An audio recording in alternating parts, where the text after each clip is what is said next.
வை network மார்க்கெட்டிங்கிற சீரீஸில் இதுதான் மொதல் வீடியோ.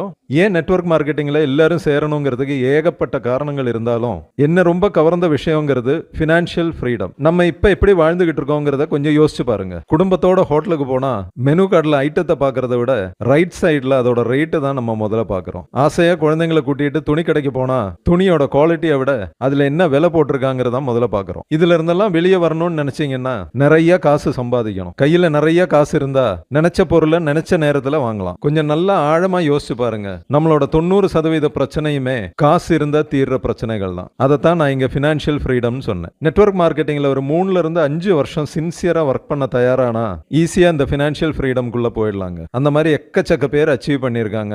ஏன் இதே உழைப்ப வேற ஏதாவது பிசினஸ்ல போடலாமே அப்படின்னு நீங்க கேட்கலாம். வேற எந்த பிசினஸா இருந்தாலும் முதலீடு வேணும், உங்களோட ஃபுல் டைம் உழைப்பும் வேணும். ஆனா நெட்வொர்க் மார்க்கெட்டிங்ல எந்தவித முதலீடும் இல்ல. நீங்க இப்ப செஞ்சுக்கிட்டு இருக்கிற வேலையோட பார்ட் டைமா இதையும் செய்யலாம். எந்தவித முதலீடும் இல்லாம பார்ட் டைமா இந்த பிசினஸ் செஞ்சு மாசம் 10,000 ரூபாய் சம்பாதிக்கிறவங்களும் இருக்காங்க, 1 லட்சம் சம்பாதிக்கிறவங்களும் இருக்காங்க, ஏன் 10 லட்சம் சம்பாதிக்கிறவங்களும் இருக்காங்க. அதை பத்தி எல்லாம் தெரிஞ்சுக்கிறதுக்கு கீழே இருக்கிற இந்த வாட்ஸ்அப் நம்பருக்கு ஒரு மெசேஜ் போடுங்க.